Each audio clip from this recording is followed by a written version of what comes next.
The Galactic Council had always prided itself on being the voice of reason in a universe filled with chaos.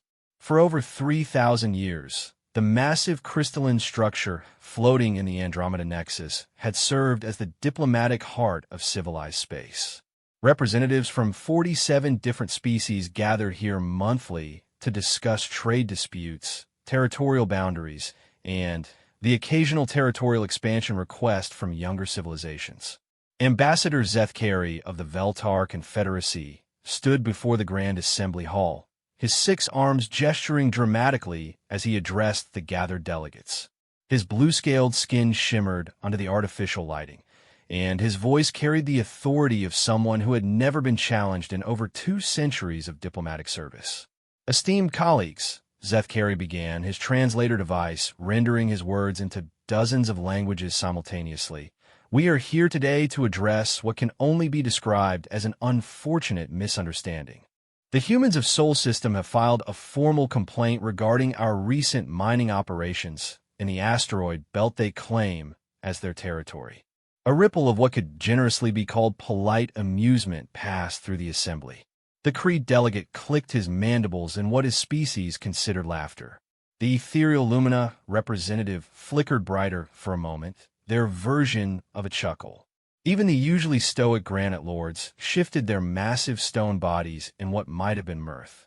Counselor Vex, the ancient overlord who had presided over the council for nearly 800 years, leaned forward on her hovering throne. Her species, the Eternals, had transcended physical form millennia ago, existing as pure energy contained within elaborate mechanical frameworks. When she spoke, her voice resonated from speakers embedded throughout the hall. Ambassador Zethkari, Vex said with the patience one might show to a particularly slow child, please remind the Assembly of Humanity's current classification in our database. Zethkari's chest swelled with practiced superiority. Of course, Counselor. Humanity is classified as a Level 2 pre-industrial civilization. They have achieved basic space flight within their own solar system, but lack faster-than-light capability. They possess primitive nuclear technology and have managed to establish a few small colonies on nearby planetary bodies. Their military capabilities are limited to chemical propulsion weapons and crude energy-based systems. The assembly hall buzzed with the alien equivalent of knowing nods. This was familiar territory. Young civilizations always believed their small patch of space belonged to them. It was almost endearing, really like watching children claim ownership of a sandbox while adults conducted real business around them. The humans, Zethkari continued, have been formally notified that the asteroid belt in question contains rare elements essential for our quantum stabilization projects. As a Level 2 civilization, they have no legal claim to these resources under Article 7 of the Galactic Resource Allocation Treaty. We have generously offered to relocate their small mining operations to other, less valuable asteroids in their system. Delegate Morgeth of the Hive Collective spoke up, his insectoid features twitching with what his species considered diplomatic courtesy. Have the humans accepted this generous offer? Regrettably, no, Zethkari replied, managing to sound both disappointed and condescending. They have insisted that the entire Sol System is their sovereign territory and have demanded we cease operations immediately. When our mining fleet refused to comply, they dispatched what they call their Space Force to interfere with our operations. This drew actual laughter from several delegates. The idea of a Level 2 civilization challenging established galactic powers was absurd. It would be like a group of children with sticks challenging a military equipped with plasma cannons. Counselor Vex's mechanical form hummed thoughtfully. What exactly did these humans do when they encountered your mining fleet? They sent 3 of their largest vessels, Zethkari said, pulling up a holographic display that showed the encounter. Primitive constructions, barely qualified to be called ships by civilized standards. They demanded our immediate withdrawal and gave us what they called a final warning. The holographic recording began to play, showing the 3 human vessels approaching the Veltar mining operation. The human ships were indeed primitive by galactic standards, blocky, utilitarian designs that looked more like flying construction equipment than military vessels. They moved slowly, their chemical thrusters leaving visible trails of exhaust.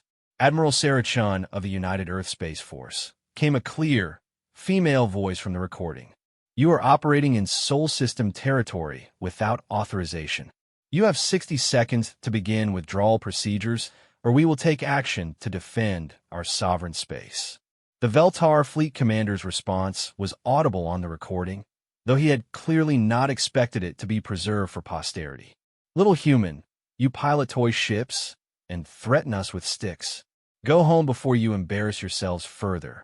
What happened next would be discussed in galactic diplomatic circles for generations to come.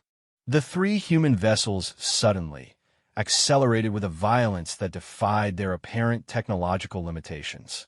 Massive bay doors opened along their hulls, revealing weapon systems that made several delegates lean forward in their seats. These were not the crude energy weapons or missile systems they had expected. Kinetic bombardment systems online. Admiral Chen's voice remained calm, professional, targeting mining platforms Alpha through Gamma. The weapons that emerged from the human ships were unlike anything in the galactic military databases. Instead of energy beams or guided missiles, they fired what appeared to be simple metal rods. But these rods moved at significant fractions of light speed, their kinetic energy enhanced by gravitational manipulation fields that shouldn't have been possible for a Level 2 civilization. The first rod struck mining platform Alpha with the force of a small nuclear weapon. The massive Veltar structure, designed to withstand asteroid impacts and solar radiation, simply disintegrated. The second and third platforms followed within seconds, their exotic matter storage tanks creating spectacular secondary explosions that lit up the asteroid belt like a string of miniature suns. The recording showed the Veltar escort vessels attempting to respond, but their plasma cannons and quantum torpedoes seemed pathetically slow compared to the human kinetic weapons. Within minutes, 12 Veltar vessels had been reduced to expanding clouds of superheated debris. This is Admiral Chun to all Veltar vessels. The human commander's voice continued with the same professional tone she might use to order lunch. You now have 30 seconds to begin withdrawal procedures. The remaining Veltar vessels, including 3 heavy battlecruisers that each outmassed the human ships by a factor of 10, fled the system at maximum speed. The recording ended, leaving the assembly hall in absolute silence. Delegate Morgath was the first to speak, his voice several octaves higher than usual. Those weapon systems, they should not be possible for a pre-FDL civilization. The gravitational manipulation alone, added the Granite Lord representative, his stone face showing the first expression of concern anyone had seen in centuries, requires technology we classify as Level 6 or higher. Counselor Vexth's mechanical form had gone completely still, a sign that her consciousness was processing information at maximum capacity. When she finally spoke, her voice carried a note of uncertainty that none of the assembled delegates had ever heard before. Ambassador Zeth Carey, she said slowly, how exactly did your intelligence services classify human military capabilities? The Veltar diplomat's confident demeanor had evaporated entirely. His 6 arms fidgeted nervously as he consulted his data tablet with increasing desperation. Our standard reconnaissance protocols, Counselor. We observed their space-based activities for 6 months, analyzed their communication patterns, and evaluated their largest military vessels. Everything indicated a typical Level 2 civilization.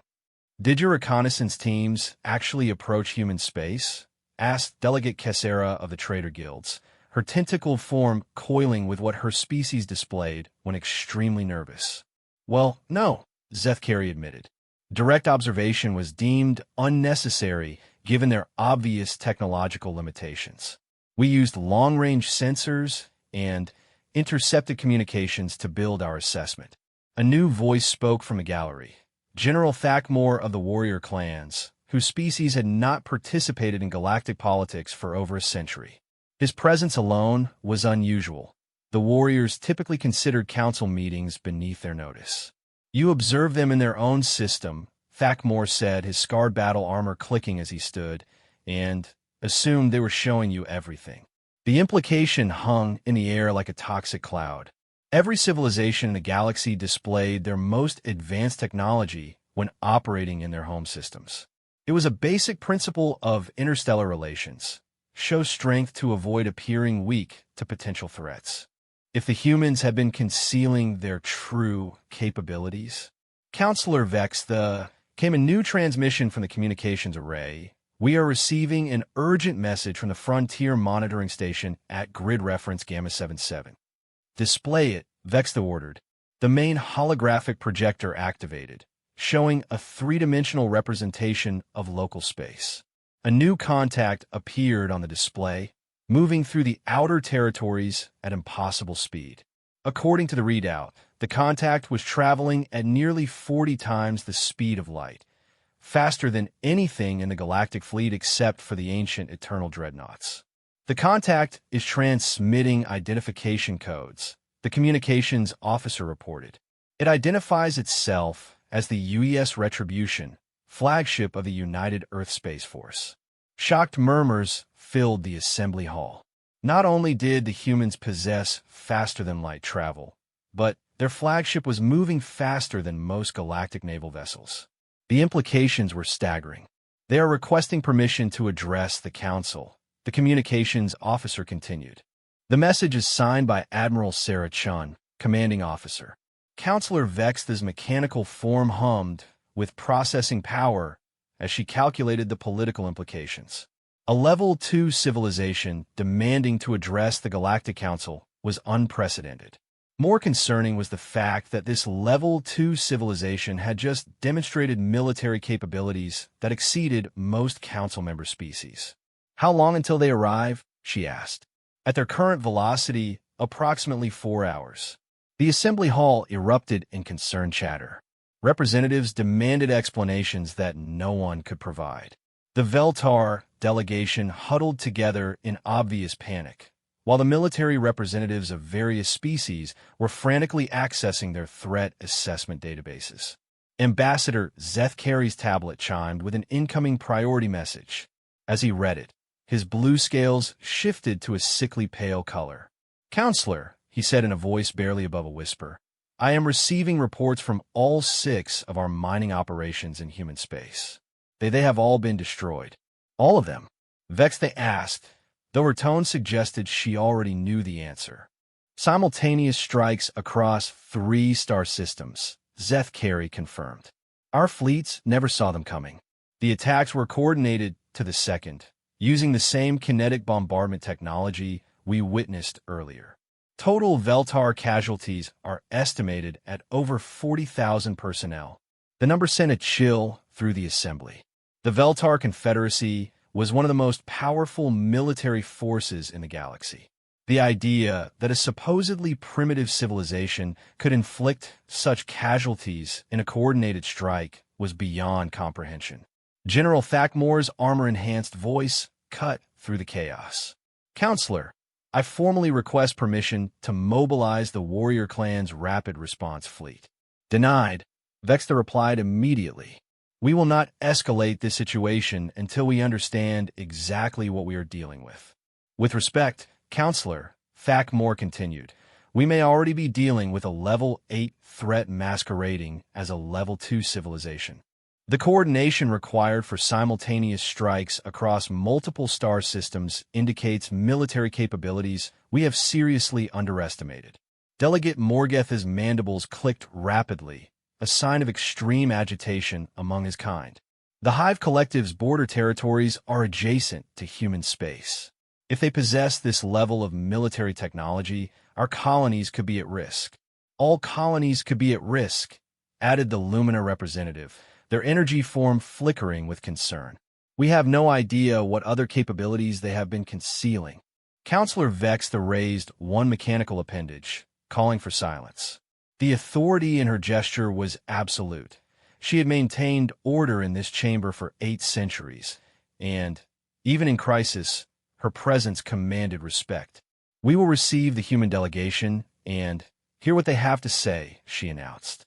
"Until we understand their intentions and capabilities, all military operations in human space are suspended. All Council fleets are to maintain a defensive posture only." "Counselor," Ambassador Zethkari protested, "my people have suffered massive casualties. The Confederacy demands satisfaction for this unprovoked attack." Vextha's response carried the weight of absolute authority. "Ambassador, your people initiated mining operations in another species' claimed territory without their consent. When asked to withdraw, you refused. The humans gave warning before taking action. Under interstellar law, their response was entirely justified. But they're a Level 2 civilization." Zethkari protested. "Apparently," Vextha replied with a tone that could freeze plasma, "we were wrong about that." The communications array chimed again with another incoming message. This time, the signal was coming from much closer, the edge of the Andromeda Nexus itself. Somehow, the human flagship had covered the distance to Council space in less than an hour, cutting their estimated travel time by a factor of 4. "UES Retribution requesting immediate docking clearance," the communications officer reported. "They state they have an urgent message for the Council regarding galactic security." Vextha's processing centers worked at maximum capacity as she considered the implications. The humans had not only demonstrated advanced military technology and faster-than-light travel capabilities, but they had reached Council space far faster than should have been possible. Every assumption about their technological development had been wrong. "Grant them clearance to dock at the diplomatic platform," she decided, "and activate the station's defensive shields just in case." As the human vessel approached the massive Council station, the assembled delegates got their first close look at what humanity considered a flagship. The ship was enormous, nearly 3 kilometers in length, and built with the same utilitarian efficiency they had observed in the smaller vessels. But up close, it was clear that the humans had not simply scaled up their chemical rocket technology. The hull was composed of materials that didn't appear in any galactic database, and the vessel moved without any visible propulsion system. Most concerning was the array of weapon ports along its flanks, dozens of openings that could house the kinetic bombardment systems they had witnessed in action. "Counselor," the sensor operator reported, "we are detecting massive gravitational anomalies around the human vessel. They appear to be using artificial gravity field for both propulsion and defensive purposes." Artificial gravity manipulation, General Thakmore observed, is considered Level 7 technology. Only 3 species in the galaxy have mastered it to this degree. "For species," Vextha corrected grimly. Apparently, the UES Retribution completed its docking procedures with mechanical precision. Within minutes, the Council security sensors detected a small party moving through the station's diplomatic corridors toward the assembly hall.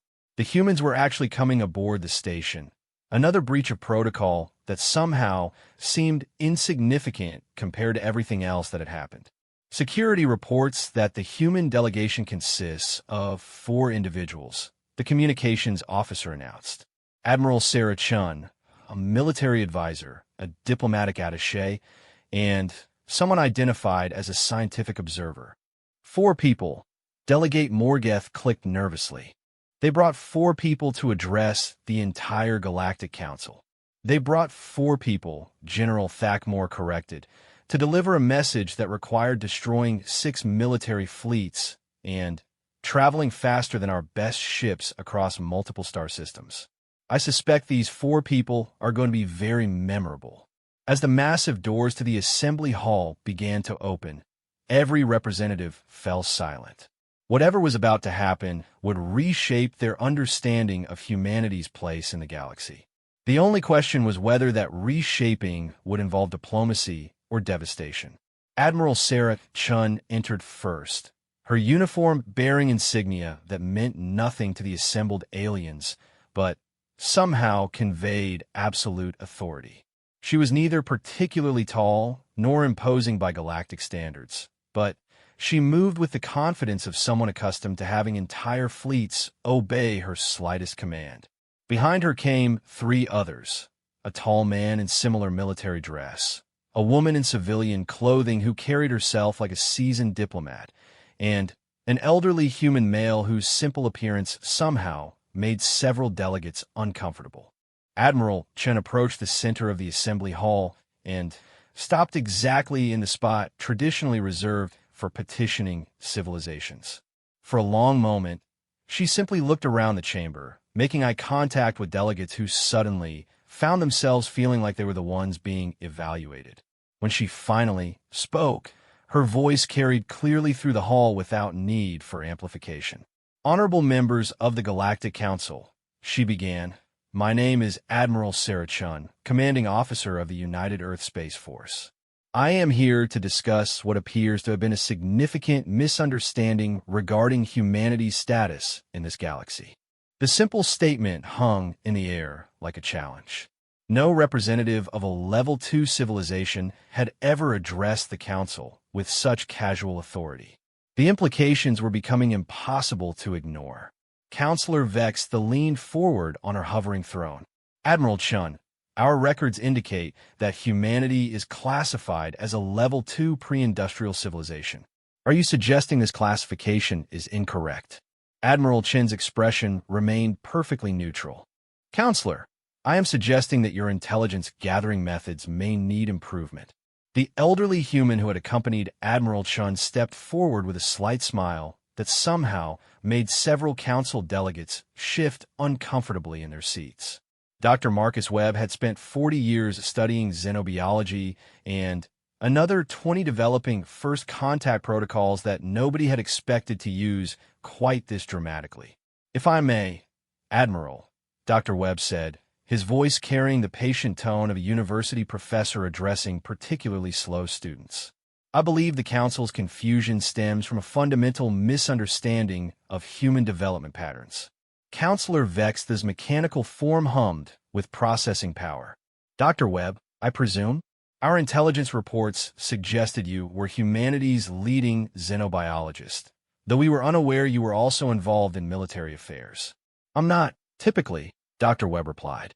"However, when the Veltar Confederacy began mining operations in our asteroid belt 6 months ago, my expertise became relevant to our response planning.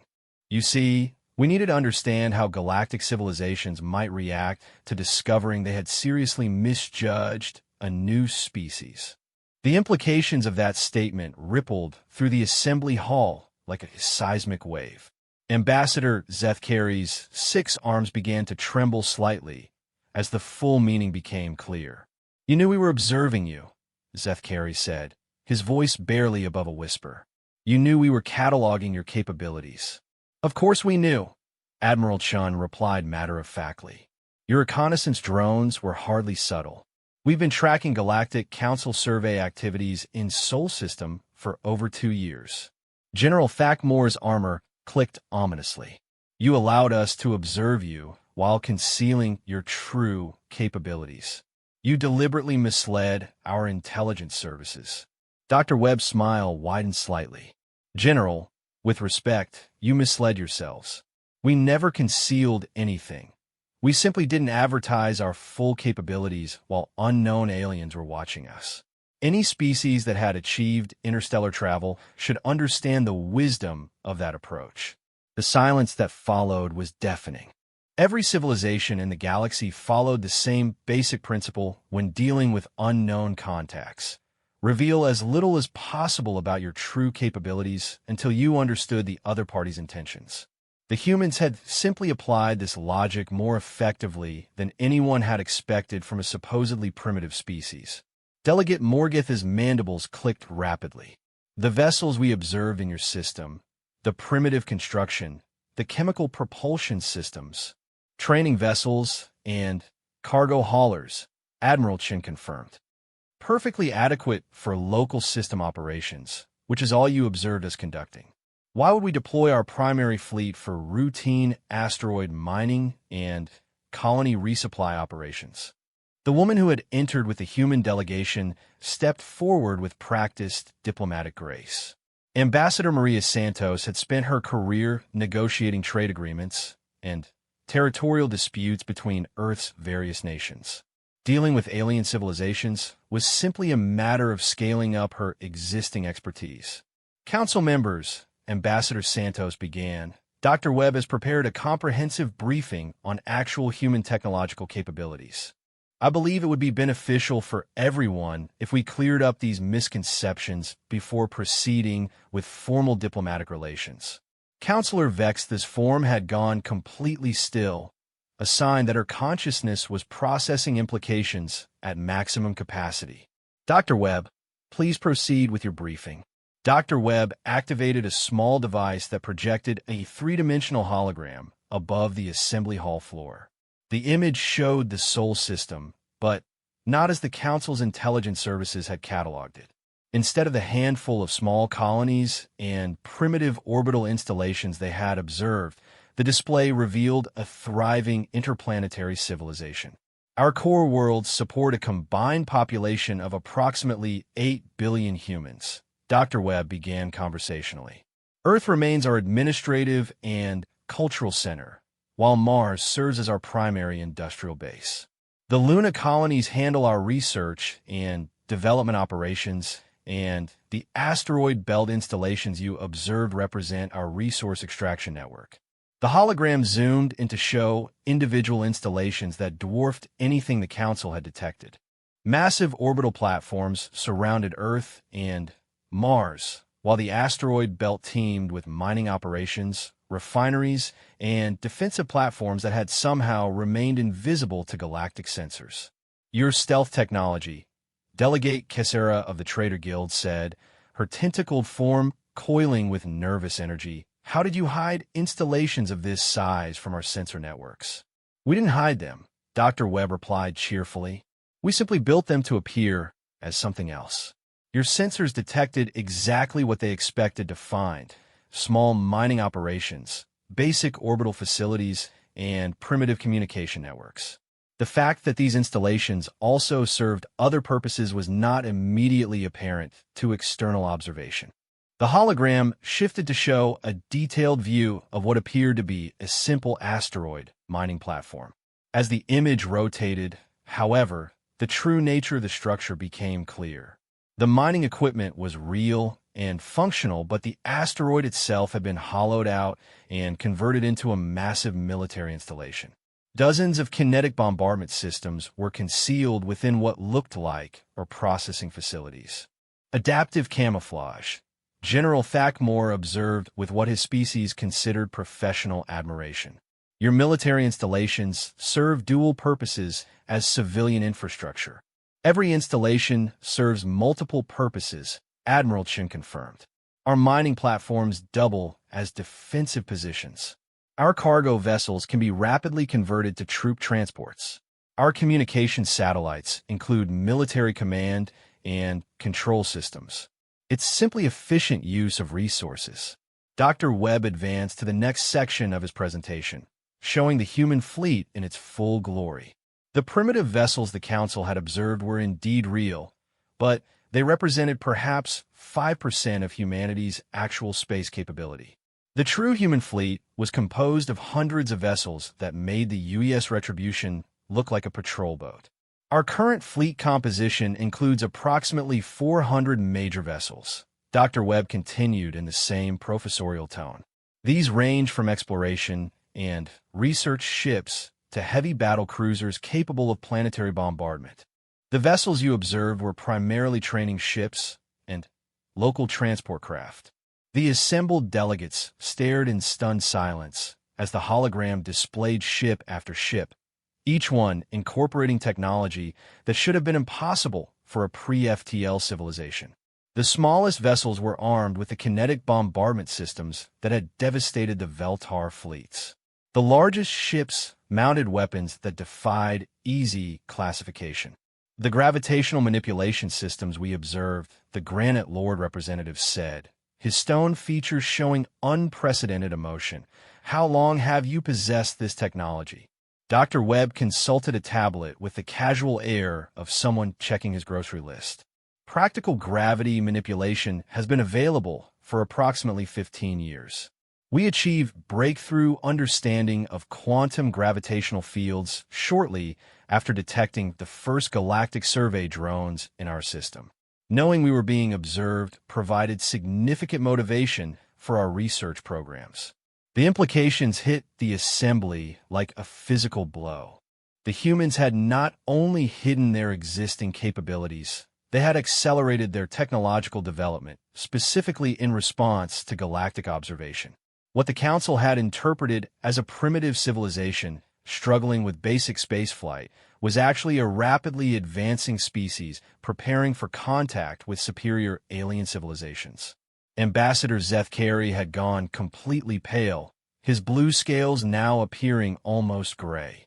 The casualties, my people, was this planned from the beginning? Admiral Chen's expression remained professionally neutral, but her voice carried an edge that made several delegates step back involuntarily. Ambassador, your people initiated mining operations in our territory without permission, ignored our warnings to withdraw, and responded to diplomatic protests with mockery and threats. The consequences were entirely predictable. But we followed standard protocols, Zeth Carey protested. Level 2 civilizations have no legal claim to system-wide territory under galactic law. Level 2 civilizations, Dr. Webb observed mildly, typically lack the military capability to enforce territorial claims. We do not suffer from this limitation. The simple statement carried implications that reverberated through every diplomatic calculation in the chamber. The entire structure of galactic law was based on the assumption that primitive civilizations could be safely ignored when it came to resource allocation. If humanity possessed the military capability to enforce territorial claims, then every established precedent was suddenly in question. Counselor Vex finally spoke, her voice carrying a note of uncertainty that none of the assembled delegates had ever heard before. Dr. Webb, what exactly is humanity's current technological classification? Dr. Webb's smile became almost apologetic. That's somewhat difficult to answer, Counselor. Your classification system appears to be based on single metric evaluations, faster-than-light capability, energy output, military capacity, and so forth. Humanity has approached technological development somewhat differently. The hologram shifted again, this time showing a comparison chart that made several delegates gasp in shock. Human capabilities across multiple technological categories exceeded the requirements for Level 6 civilization status, while their achievements in certain areas, particularly gravitational manipulation and kinetic weapon systems, approached Level 8. We have focused on practical applications rather than prestige technologies, Dr. Webb explained. For example, we never developed energy-based weapon systems because kinetic bombardment proved more effective for our needs. We never pursued exotic matter manipulation because gravitational fields achieved the same results more efficiently. More effectively, General Thakmore repeated slowly. Your kinetic weapons are more effective than plasma cannons and quantum torpedoes. Against most targets, yes, Admiral Chen confirmed. Kinetic weapons travel at significant fractions of light speed, making them essentially impossible to intercept. They require no exotic materials or complex maintenance. They can be manufactured using basic industrial capacity, and their destructive potential scales almost infinitely with velocity. The military implications were staggering. Every fleet in the galaxy was designed around energy weapons and exotic torpedo systems that required massive infrastructure to support. The humans had developed weapons that were simpler to build, harder to defend against, and more destructive than anything in the galactic arsenals. Dr. Webb advanced to the final section of his presentation, showing humanity's expansion beyond Sol System. The hologram displayed survey missions to nearby star systems, exploration of potential colony worlds, and the establishment of monitoring stations that have been tracking galactic shipping routes for months. Our current sphere of influence extends approximately 20 light-years from Sol, Dr. Webb said casually. We have established monitoring stations in 14 systems and are conducting geological surveys of 37 potential colony worlds. We expect to begin major colonization efforts within the next 5 years.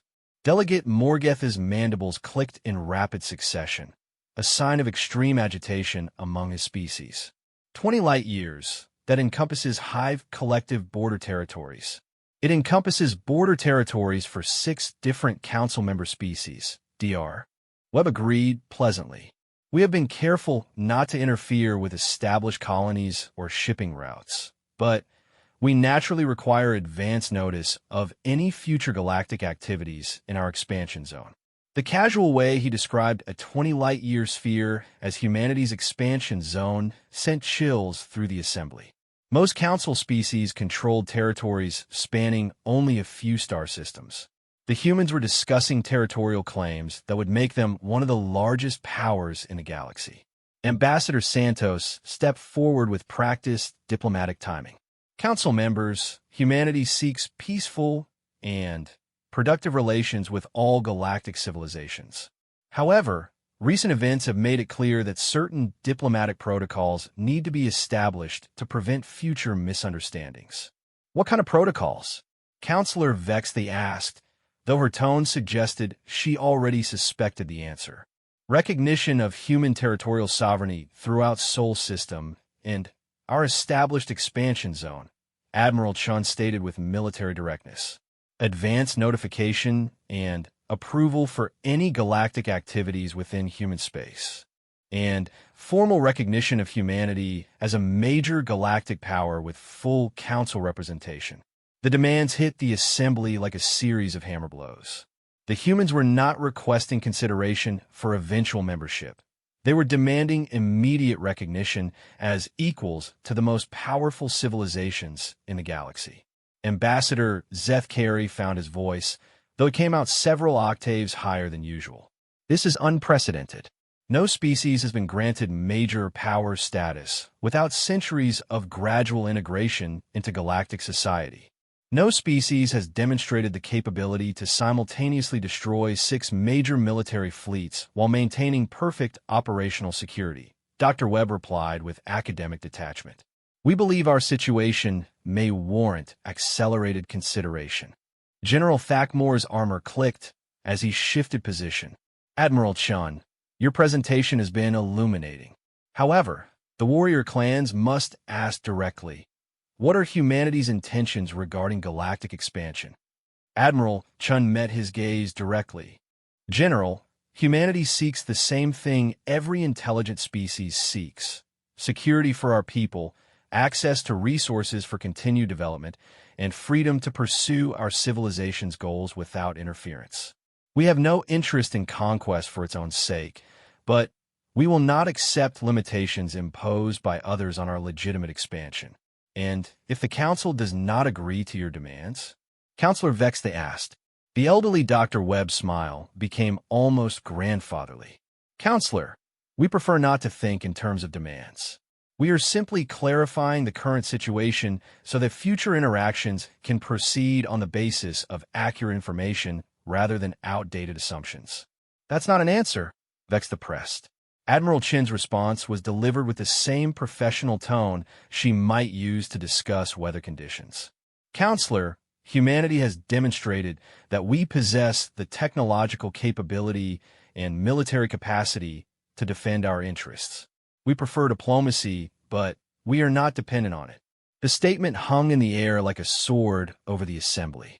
The humans were not threatening anyone directly, but they were making it clear that galactic approval was not required for their expansion plans.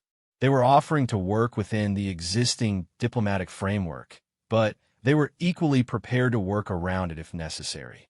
Dalagata kasaras tantaklas koilad nervosly. The economic implications of human expansion. Your technologies could disrupt established trade relationships throughout the galaxy. On the contrary, Ambassador Santos replied smoothly, we believe human technologies could significantly enhance galactic economic development. Our gravitational manipulation systems could revolutionize cargo transport. Our kinetic bombardment techniques could make asteroid mining far more efficient. Our adaptive camouflage technology could improve security for trading vessels operating in dangerous regions. The shift from veiled threats to economic opportunities was so smooth that several delegates found themselves nodding in agreement before they fully processed what they were hearing. The humans were offering to share their technological advantages, but only as partners rather than subjects. Dr. Webb's presentation concluded with a summary that reframed everything the Council thought it knew about galactic politics. In conclusion, humanity requests formal recognition as a galactic power with corresponding territorial rights and diplomatic status. We are prepared to contribute our technological capabilities and military capacity to galactic security and development. We believe this arrangement will benefit all parties involved. And if we refuse? General Thacmore asked bluntly. Admiral Chen's smile was polite, but carried implications that made the temperature in the chamber seem to drop several degrees. General, we hope that won't be necessary. However, humanity's expansion and development will continue regardless of galactic opinion. The only question is whether that expansion occurs within a cooperative framework or despite one. Counselor Vextha's mechanical form had gone completely silent as her consciousness processed the full implications of what she had just heard. The humans had not come to petition for membership. They had come to announce their arrival as a major power and offer the galaxy a choice between cooperation and confrontation. This council will need time to consider humanity's clarifications, Vextha finally announced. We propose a recess of 72 hours to allow for proper deliberation. Of course, Admiral Chun agreed graciously. However, I should mention that our expansion fleet is scheduled to begin establishing permanent colonies in the Kepler and Wolf systems within the next 30 days. We would prefer to have diplomatic protocols established before those operations commence. The casual mention of imminent expansion into systems that bordered 3 different council territories sent a final shock through the assembly. The humans were not waiting for permission. They were offering advance notice as a courtesy. As the human delegation prepared to leave the assembly hall, Dr. Webb turned back with what appeared to be an afterthought. Oh, and council members?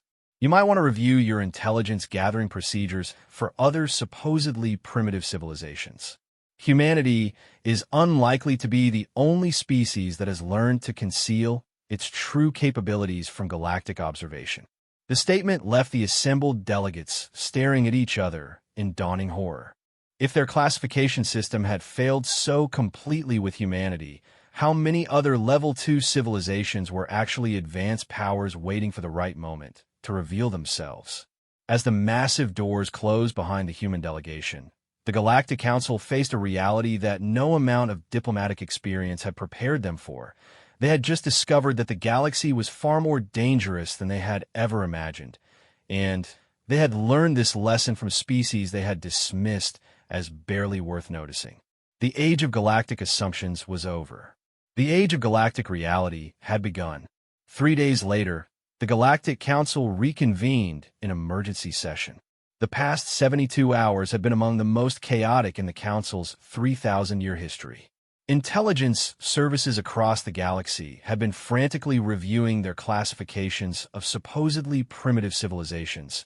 Military commands had been updating threat assessments, and diplomatic corps had been trying to calculate the implications of humanity's demands. Counselor Vextha's mechanical form showed signs of strain that concerned the assembled delegates. Her consciousness had been processing information continuously since the human presentation, cross-referencing databases, analyzing military capabilities, and modeling potential scenarios. The conclusions were uniformly unsettling. Esteemed colleagues, Vextha began, her voice carrying an exhaustion that pure energy beings were not supposed to experience. Our intelligence review has been enlightening. Dr. Webb's suggestion that we examine our classification procedures for other civilizations has yielded disturbing results. The main holographic display activated, showing a galaxy-wide map marked with hundreds of colored indicators. Red markers indicated confirmed major powers.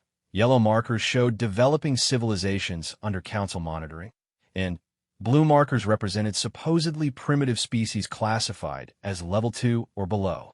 In the past 3 days, Vexta continued, we have detected anomalous readings from 17 different systems previously classified as hosting primitive civilizations. These anomalies suggest technological capabilities far beyond what our initial surveys indicated. Delegate Morgeth's mandibles clicked nervously. What kind of anomalies, Counselor? General Thakmore activated his personal display system, sharing data that made several representatives shift uncomfortably in their seats. Energy signatures consistent with advanced shield technology, gravitational distortions indicating possible FTL capability, and what appear to be cloaked orbital installations around supposedly uninhabited worlds. The implications were staggering. The galaxy was not populated by a handful of advanced civilizations ruling over dozens of primitive species. Instead, it appeared to contain numerous hidden powers that had chosen to remain undetected until they were ready to reveal themselves. The Cygni system, Ambassador Zethkari said, consulting his tablet with trembling hands, where we detected those energy anomalies yesterday. Our initial classification listed the inhabitants as Level 1, basic tool users with no space travel capability. Our deep scan yesterday detected artificial structures in orbit around their primary star, General Thakmore confirmed. Structures that shouldn't be possible for a species that supposedly hasn't developed metallurgy. Either our classification system is completely broken, or we're dealing with multiple species that have learned to conceal their true development.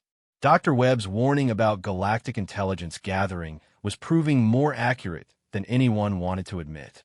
The established powers had become so confident in their superiority that they had stopped looking carefully at younger civilizations. The result was a galaxy full of unknown threats that had been hiding in plain sight. Counselor Vexta gestured to activate another display showing the current disposition of galactic military forces. The image was sobering.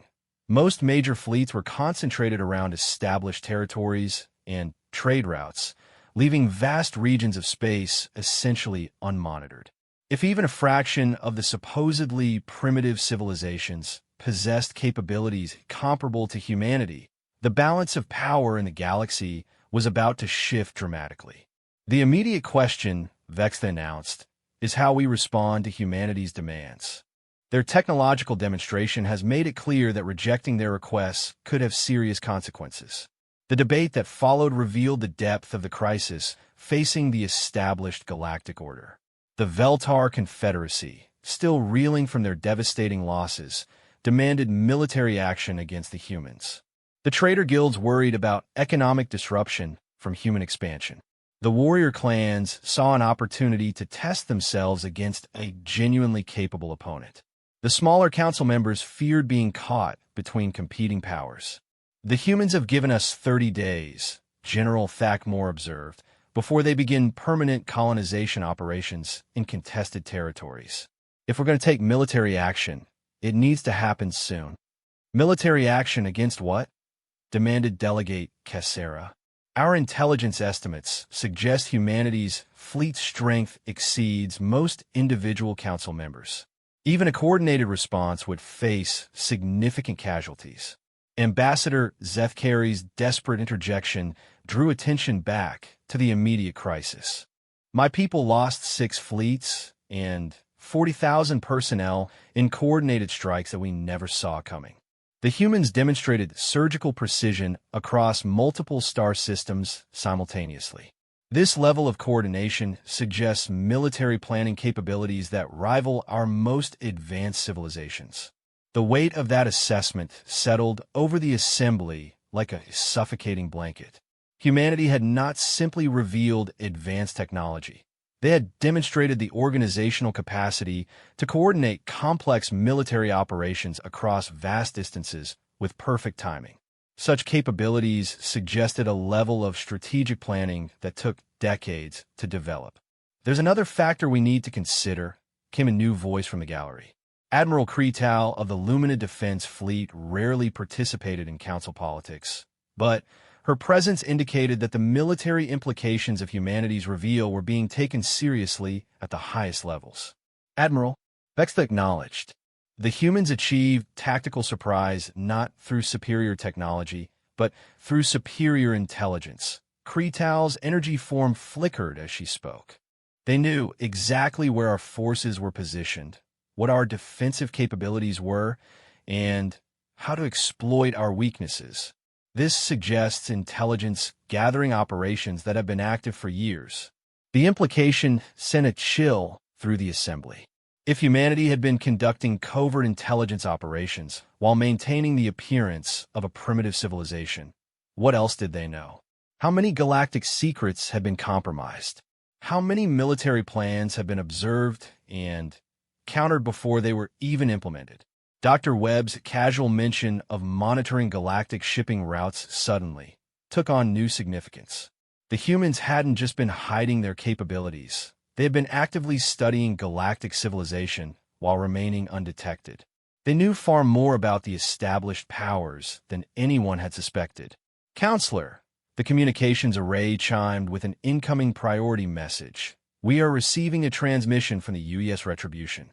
Admiral Chun requests permission to address the council again. Vexta's mechanical form hummed with processing power. How did they know we were in session? Our schedule wasn't announced publicly. The question hung unanswered as the main display activated to show Admiral Chen's comm features. She appeared to be transmitting from the bridge of her flagship, which somehow looked even more impressive in high resolution. The background showed crew members working at stations displaying information that several delegates realized they couldn't identify. Counselor Vexta, members of the Galactic Council, Admiral Chun began with professional courtesy. I hope your deliberations have been productive. I'm contacting you because circumstances have developed that may affect your decision-making process. The phrasing sent another chill through the assembly. Something in Admiral Chen's tone suggested that these circumstances were not going to be welcome news. Admiral, Vexta replied carefully, please proceed. Approximately 6 hours ago, Admiral Chun continued matter-of-factly. Our deep space monitoring stations detected the departure of significant military forces from 12 different council member territories. Fleet movements suggest a coordinated response directed toward human space. The silence that followed was deafening. The secret military preparations that several council members had been discussing were apparently not secret at all. Once again, humanity had demonstrated intelligence capabilities that exceeded all expectations. Admiral, General Thakmore said slowly, the movement of sovereign military forces within our own territories is not subject to human oversight. Admiral Chen's smile was polite, but carried implications that made the temperature in the chamber seem to drop. General, you're absolutely correct. However, when those movements appear to be directed toward our territorial space, they become a matter of legitimate security concern. Dr. Webb appeared beside Admiral Chun on the transmission, his grandfatherly smile somehow more unsettling than any direct threat. Members of the Council, we feel it would be beneficial to clarify the current tactical situation before any irreversible decisions are made. The holographic display shifted to show a three-dimensional map of local galactic space. Human monitoring stations appeared as blue dots scattered throughout a region spanning nearly 50 light-years. The coverage was far more extensive than anyone had imagined, creating a sensor network that could track fleet movements across multiple sectors. Our monitoring network has been tracking the approaching fleets since their departure, Dr. Webb explained in his professorial tone. Current projections suggest a coordinated arrival in human space within 18 hours. The combined force represents approximately 400 vessels from 7 different military organizations. The numbers were sobering. The approaching fleet represented one of the largest military concentrations in recent galactic history. However, the casual way Dr. Webb presented the information suggested that humanity was not particularly concerned about facing such overwhelming odds. Admiral Chun, Counselor Vexthy, said carefully, humanity's response to this situation will be closely observed by the entire galaxy. I hope you'll consider the broader implications of any action you might take. Counselor, Admiral Chun replied, humanity always considers the broader implications of our actions. That's why I'm contacting you now, rather than simply responding to the approaching threat. Ambassador Santos appeared in the transmission, her diplomatic training evident in her careful phrasing. Council members, humanity would prefer to resolve this situation through negotiation rather than demonstration. However, we wanted to ensure that all parties understand the tactical realities before proceeding. What tactical realities?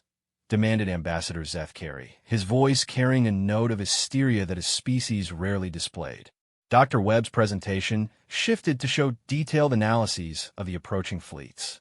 The display revealed technical specifications, defensive capabilities, weapon systems, and tactical formations for every ship in the combined force. The level of detail was astounding. Humanity had somehow obtained complete intelligence on military vessels that should have been classified beyond any external access. The approaching force represents impressive coordination, Dr. Webb observed academically, but it also presents certain tactical limitations. The mixed fleet composition requires compromises in formation flying. Communication protocols must accommodate 7 different command structures, and the logistics of maintaining such a diverse force creates significant vulnerabilities. General Thacmore studied the human analysis with growing unease.